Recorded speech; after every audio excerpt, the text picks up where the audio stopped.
नमस्कार साथियों, चुनावी दंगल के एपिसोड 2 में मैं मनीष भारती संस्कृति आईएएस प्लेटफॉर्म पर आप सभी का स्वागत करता हूं। साथियों, जैसा कि आप जानते हैं, आप सबों के गुजारिश पर, आप सबों के आप कह सकते हैं फरमाइश पर हमने इस कार्यक्रम की शुरुआत की थी कि जब तक लोकसभा चुनाव चल रहा है, चुनाव से संबंधित मुद्दों पर हम एक खास प्रोग्राम लेकर के आएंगे और इसीलिए हमने लाया चुनावी दंगल। तो एपिसोड 2 में हम क्या चर्चा करने वाले हैं, जैसा कि आप सुनते होंगे अमूमन गाँव में, शहर में, आपके आसपास बड़े बुजुर्ग, अखबार में, मीडिया में, हर जगह चर्चा में चलता होगा कि आदर्श आचार संहिता लागू हो गया है। मोरल कोड ऑफ कंडक्ट यानी कि एमसीसी लागू हो गया है। अब ये काम नहीं हो सकता है, वो काम नहीं हो सकता है, इस तरह की तमाम चीजें आप सुनते होंगे ना। तो आज के इस लेक्चर में हम क्या चर्चा करने वाले हैं कि आदर्श आचार संहिता होता क्या है, इसका उद्देश्य क्या है, कौन सी संस्था इसको लागू करती है, यदि राजनीतिक पार्टी या उम्मीदवार इसका उल्लंघन करे तो फिर क्या उसको सजा हो सकता है, और इसकी शुरुआत कब से हुई, और सबसे अहम बात कि क्या वाकई आदर्श आचार संहिता जब लागू होता है तो काम रुक जाते हैं जो विकास के काम है, और किस तरह से इसका पूरी व्यवस्था पर प्रभाव पड़ता है।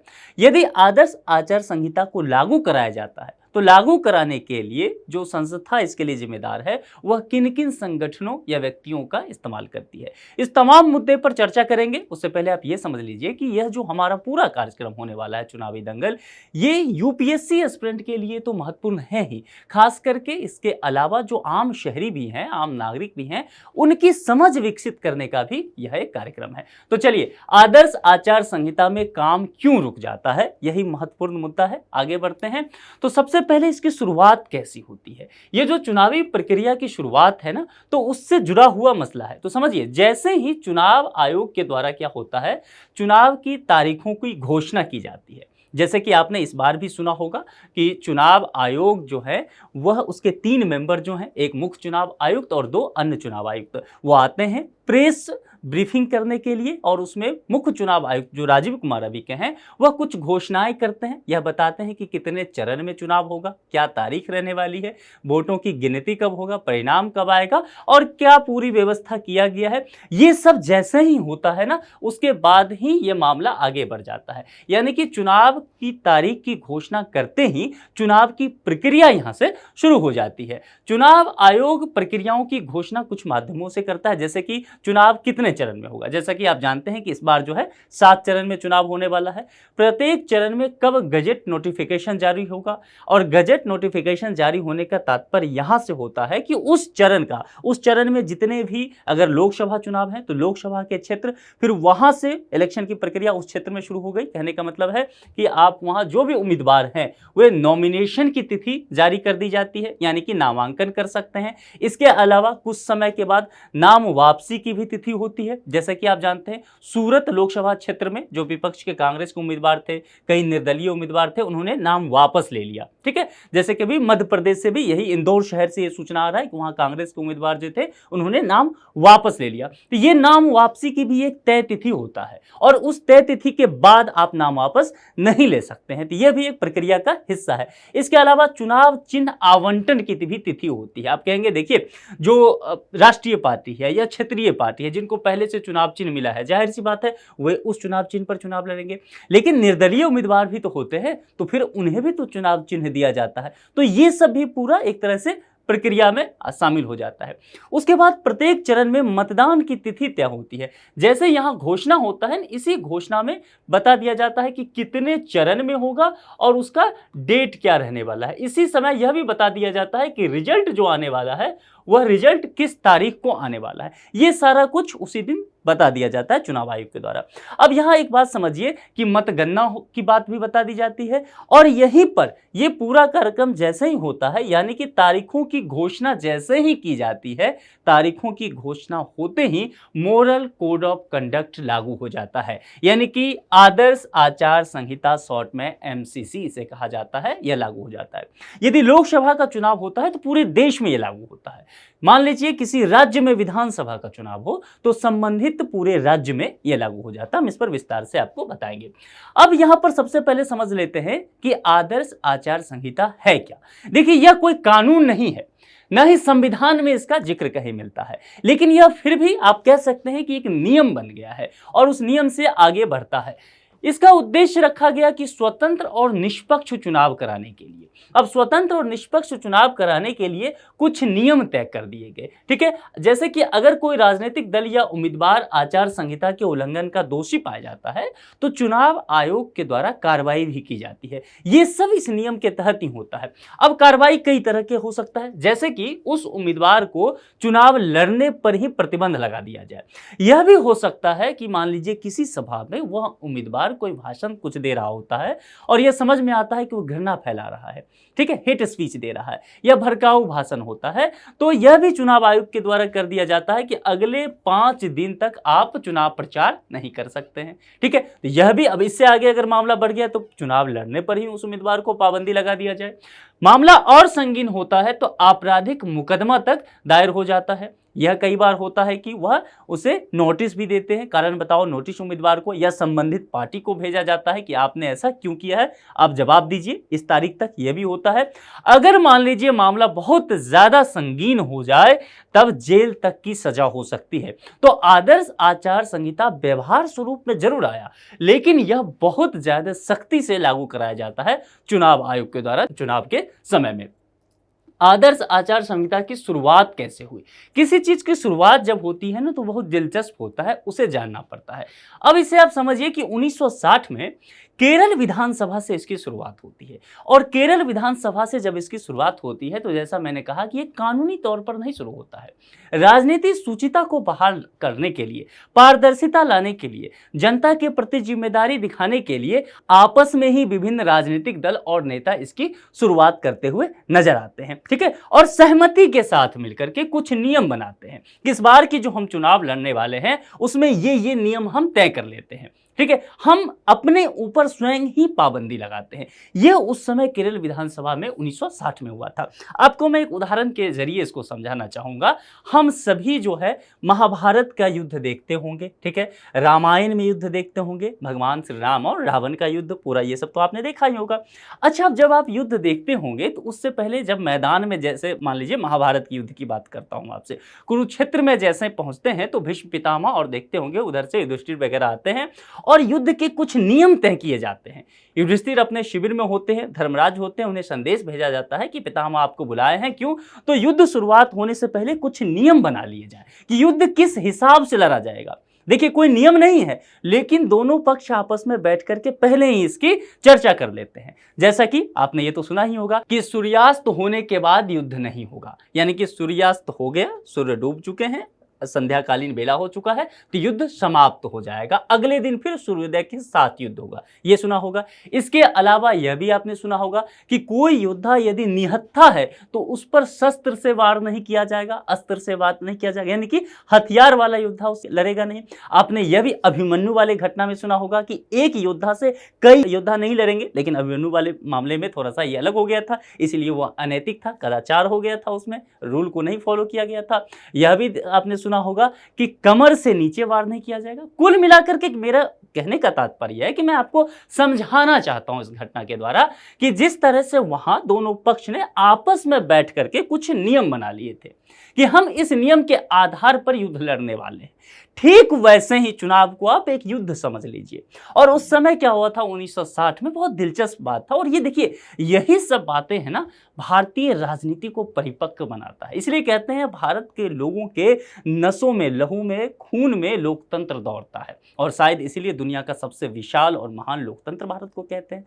राजनीतिक पार्टियों ने, नेताओं ने खुद बैठ करके ये काम किया, और उसके बाद ये चीजें जो है समय के साथ जो एक तरह से कह सकते हैं कि नियम का हिस्सा बन गया। चुनाव आयोग इसको अडॉप्ट की, वहां से ये इसे फॉलो करते चले गए, और समय के साथ कालांतर में यह भी देखा गया कि इसमें विभिन्न सारे नियम जुड़ते चले गए और सख्ती से चुनाव आयोग इसे आगे लागू कराते आई। तो ये तो हो गया, आप समझ गए कि यह शुरुआत कहां से हुई।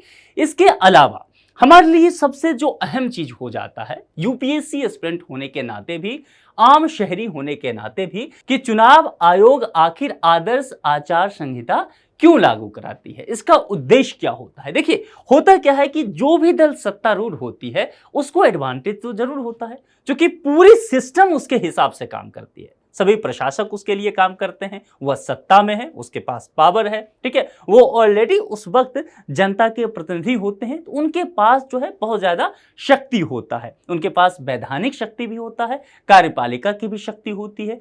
अब कई बार क्या होता है, सत्तारूढ़ पार्टी के तौर तरीकों से ही न्यायपालिका भी चलने लग जाती है, ठीक है, ऐसा देखा जाता है, व्यवहार स्वरूप में ये सब चीजें देखने को मिलता है। अब जरा सोचिए, इन तमाम शक्तियों के साथ कोई सत्तारूढ़ दल जो है वह मैदान में, चुनाव के मैदान में जाती है, और इधर से विपक्ष जो है पूरी तरह से 5 साल से बाहर है, किसी जगह सत्ता में नहीं है, उसके पास शक्ति नहीं है, और फिर आपस में दोनों टकराते हैं। तो आप बताइए जीतने की संभावना किसकी अधिक होगी? जो दल सत्ता में है उसी की तो होगी। तो यहां पर कहा जा रहा है कि दोनों ही दलों को, मतलब दोनों दल कहने का तात्पर्य मेरा यहां से है कि एक सत्ता में और दूसरी तरफ बाकी जितने विपक्षी पार्टी रख लीजिए, सभी पक्षों को एक तरह से समान अवसर देने की बात की गई है चुनाव में, ताकि निष्पक्षता बरकरार रह सके, पारदर्शिता लागू हो सके, ठीक है। तो इसके लिए ये उद्देश्य किया गया है। दूसरी बात एक ये है कि मान लीजिए इलेक्शन का समय है, पहले चरण का मतदान जैसे कि इस बार देखते हैं 19 अप्रैल को हो गया।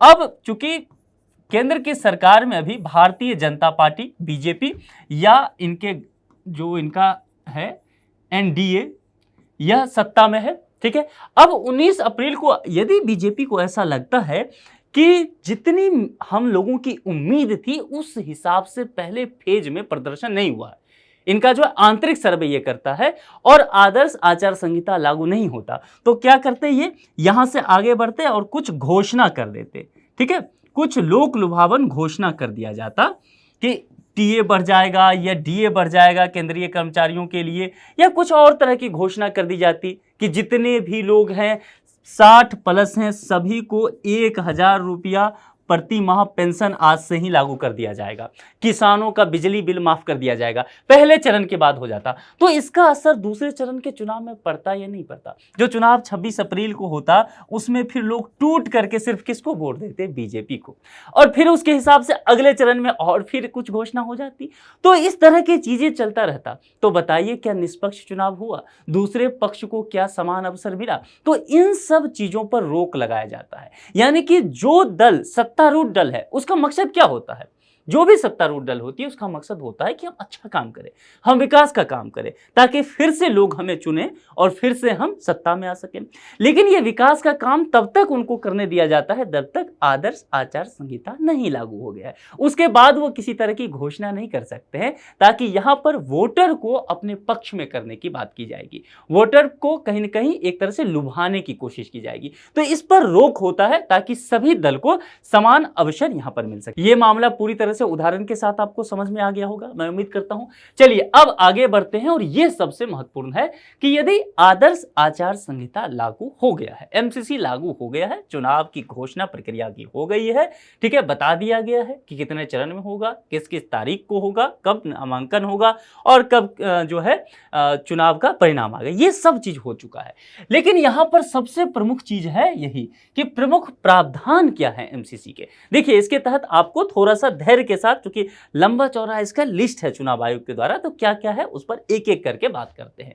जब जैसा ही एमसीसी लागू हो जाता है, इसके बाद किसी भी तरह की सरकारी घोषणाएं, योजना की घोषणा, परियोजनाओं का लोकार्पण, इसके अलावा शिलान्यास भी नहीं हो सकता। शिलान्यास मतलब भूमि पूजन भी उसमें रखिए, इस तरह के कार्यक्रम नहीं किए जा सकते। ये पहले ही मैंने चर्चा कर लिया, क्योंकि यहाँ पर किसी भी प्रकार से जो दल सत्ता में है उन्हें लाभ प्राप्त ना हो सके। इसके अलावा जो सबसे अहम है कि सरकारी गाड़ी का इस्तेमाल नहीं किया जा सकता है। इसके अच्छा, ये सरकारी गाड़ी का इस्तेमाल किसके द्वारा नहीं किया जा सकता है? जो सत्ता में है, राजनेता है, मतलब पदाधिकारियों के द्वारा तो किया ही जाएगा, ठीक है, लेकिन जो दल में है लोग, यानी कि जो राजनीति में है, उनके लिए कहा जा रहा है, उम्मीदवारों के लिए सरकारी गाड़ी, सरकारी विमान या सरकारी बंगले का इस्तेमाल चुनाव प्रचार के लिए नहीं किया जा सकता है। आप कहेंगे आप सरकारी विमान भी कह रहे हैं, जी बिल्कुल सही। आप कहेंगे वो जो हेलीकॉप्टर से नेता लोग आते हैं, उस हेलीकॉप्टर का खर्च उस पार्टी के द्वारा दिया जाता है। देखिए जिस तरह से मान लीजिए आपको कहीं जाना होता है तो आप ओला उबर के माध्यम से कैब बुक करते हैं ना,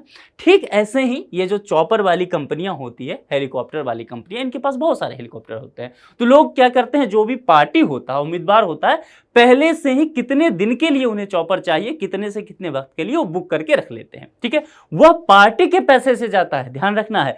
यह जो है वह सरकारी विमान नहीं दिया जाता है, इस बात को एकदम ध्यान रखिए। और सरकारी बंगले का भी इस्तेमाल नहीं कर सकते हैं। ठीक है, तो ये सब चुनाव प्रचार के लिए इसका इस्तेमाल नहीं होगा।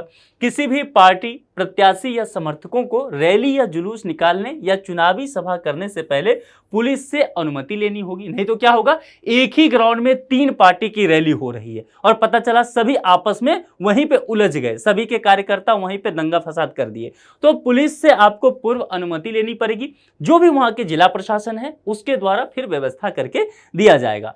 कोई भी राजनीतिक दल या जाति के आधार पर मतदाताओं से वोट नहीं मांग सकता, ना ही वह ऐसी किसी गतिविधि में शामिल हो सकता है जिससे धर्म या जाति के आधार पर मतभेद या तनाव फैलता हो। यानी कि जाति के आधार पर आप वोट नहीं मांगेंगे, आप धर्म के आधार पर वोट नहीं मांगेंगे, आप नस्ल और लिंग के आधार पर नहीं वोट मांगेंगे।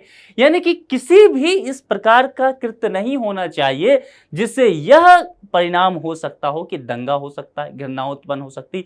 यदि ऐसा कुछ भी होता है तो चुनाव आयोग के द्वारा आप देखते होंगे पार्टी को या उम्मीदवारों को नोटिस दिया जाता है। नोटिस में कारण बताओ नोटिस होता है कि जवाब दीजिए। यदि चुनाव आयोग जो है उसके जवाब से संतुष्ट नहीं होते हैं तो फिर उस पर वह दंडात्मक कार्रवाई भी करते हैं उस पार्टी या उम्मीदवार पर। राजनीतिक दलों की आलोचना करने के दौरान आलोचना करना है, आलोचना करने के लिए मना नहीं किया गया। इसलिए देखते होंगे बीजेपी कांग्रेस की आलोचना करती होगी, कांग्रेस बीजेपी की आलोचना करती होगी।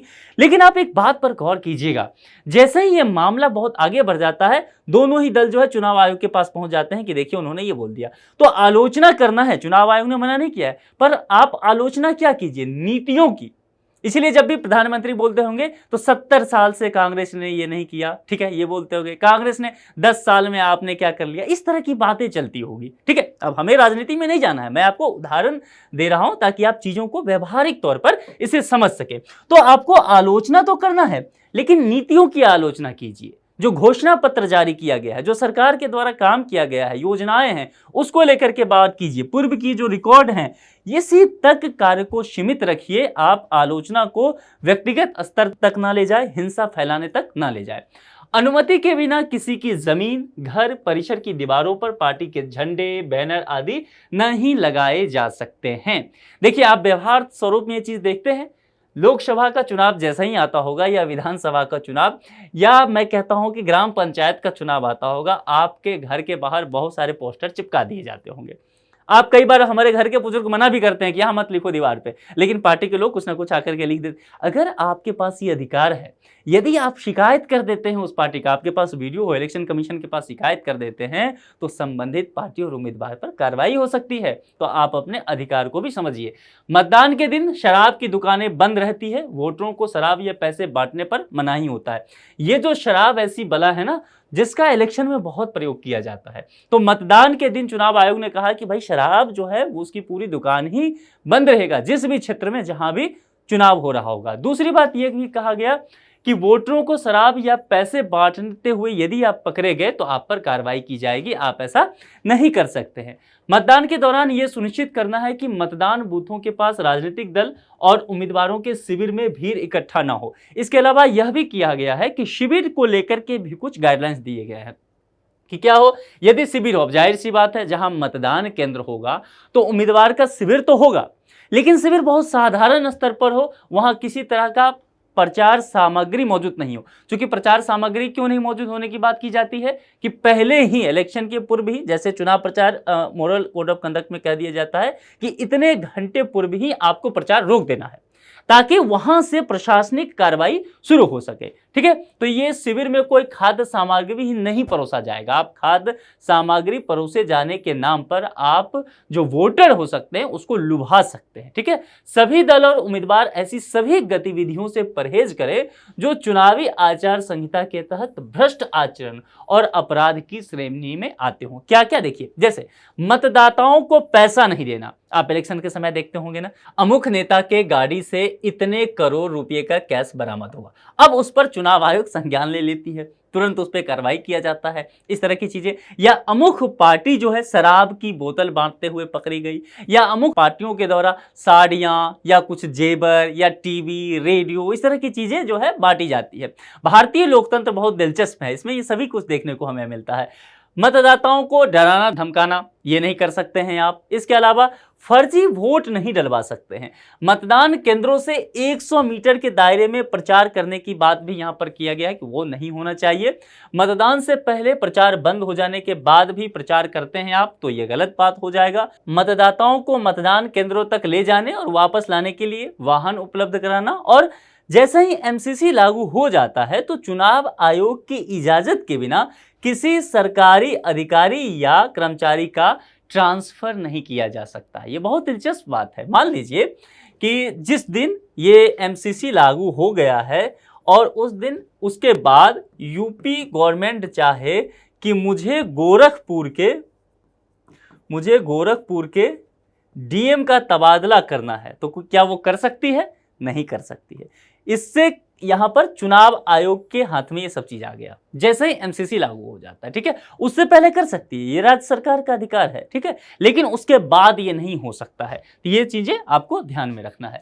किन चुनावों में लागू होती है आचार संहिता? मैंने पहले भी कहा कि आचार संहिता क्षेत्र के आधार पर आप इसे समझिए। जैसे कि लोकसभा चुनाव हुआ, यदि लोकसभा चुनाव हुआ तो पूरे भारतवर्ष में लागू होगा, और यदि आप रखते हैं विधानसभा हुआ तो संबंधित राज्य में हो जाएगा।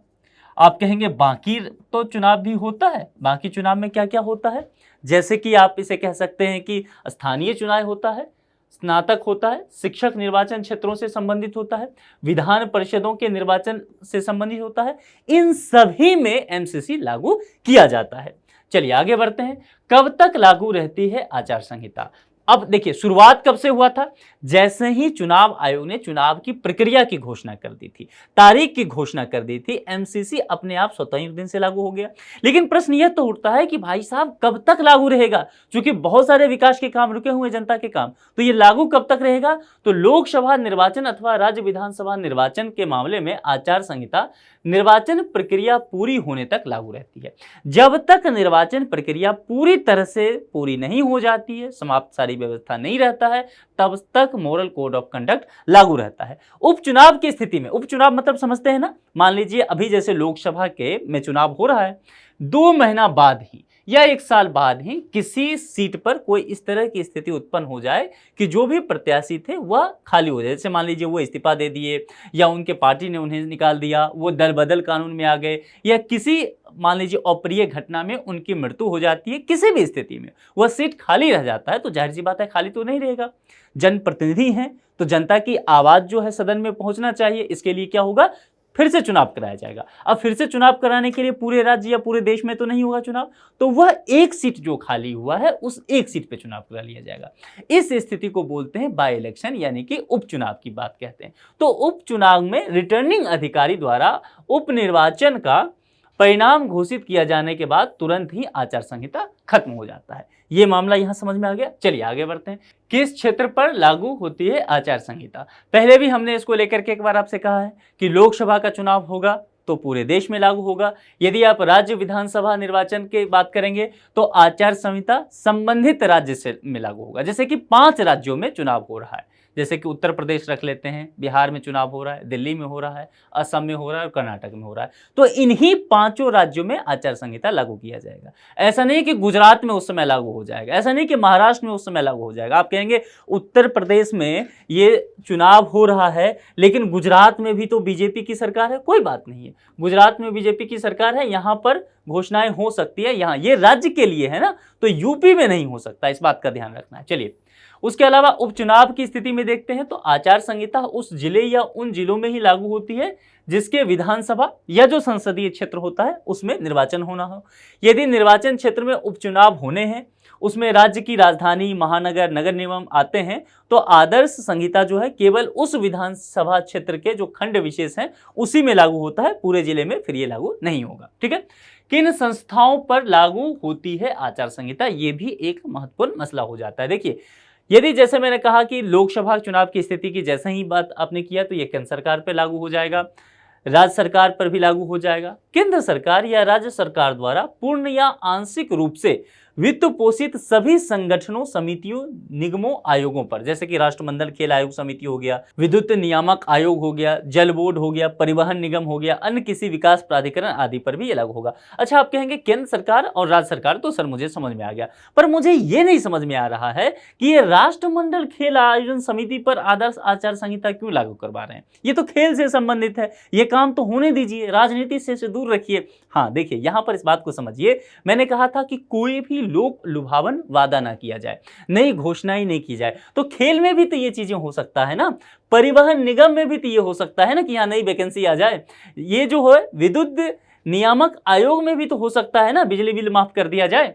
तो ये सब चीजों का ध्यान रखा जाता है कि किसी भी हिसाब से ये संस्थाएं जिनका, यहां समझ लीजिए, वित्त पोषित होते हैं सरकार के द्वारा, केंद्र सरकार या राज्य सरकार के द्वारा, उस सब पर एमसीसी लागू हो जाता है। आचार संहिता को लागू कराने में चुनाव आयोग की क्या भूमिका होती है, अब यहां पर ही समझ लीजिए कि चुनाव आयोग किस तरह से लागू कराती है। देखिए, आचार संहिता को सभी तरीकों से लागू करवाने के लिए प्रेक्षकों की मदद लेता है चुनाव आयोग। अब प्रेक्षक कौन होते हैं, देखिए, इस काम में वह भारतीय प्रशासनिक सेवा यानी कि आईएएस, जब आप आईएएस बन जाएंगे, आईपीएस बन जाएंगे, सिविल सर्वेंट बन जाएंगे, तो आपका सेवा लिया जाएगा चुनाव आयोग के द्वारा। इसमें आईआरएस वगैरह जितने भी सिविल सर्वेंट होते हैं उनकी मदद लिया जाता है। इसके अलावा इन सेवाओं में रिटायर्ड अधिकारियों की भी तैनाती किया जाता है प्रेक्षक के रूप में, चुनाव प्रेक्षक के रूप में चुनाव आयोग इसकी जो है वह तैनाती करता है और उनकी सेवा लेता है। तो कुल मिलाकर के मैं उम्मीद करता हूं कि आदर्श आचार संहिता से जुड़े हुए जितने भी पहलू हैं, उन पहलू से आप रूबरू हो गए होंगे। आप क्या सोचते हैं, क्या आपको भी लगता है कि आपके क्षेत्र में आदर्श आचार संहिता लागू है, इसके बावजूद भी आपने कभी देखा हो कि किसी नेताजी के द्वारा शराब बांटने का काम किया गया हो, या पैसा देने का काम किया गया हो, या किसी तरह की जो है अमर्यादित काम किया गया हो? आप कौन सी ऐसी घटना आपको याद आ रही है जिसमें आपने ये देखा हो कि चुनाव आयोग ने अमुक नेता या पार्टी को कारण बताओ नोटिस भेजा हो या कार्रवाई की हो? पूर्व में कभी भी कार्रवाई किया गया हो किसी पार्टी और नेता के द्वारा, उनका नामांकन रद्द कर दिया गया हो या चुनाव लड़ने पर रोक लगा दिया गया हो? कोई भी घटना यदि आपको याद आता है, कुछ भी बातें आपको राजनीति से, भारतीय राजनीति से दिलचस्प लगता हो, अभी इलेक्शन चल रहा है, तो आप कमेंट बॉक्स में हमसे जरूर साझा करें। इस लेक्चर में इतना ही रखते हैं। अपना बेहद ख्याल रखिए। Thank you.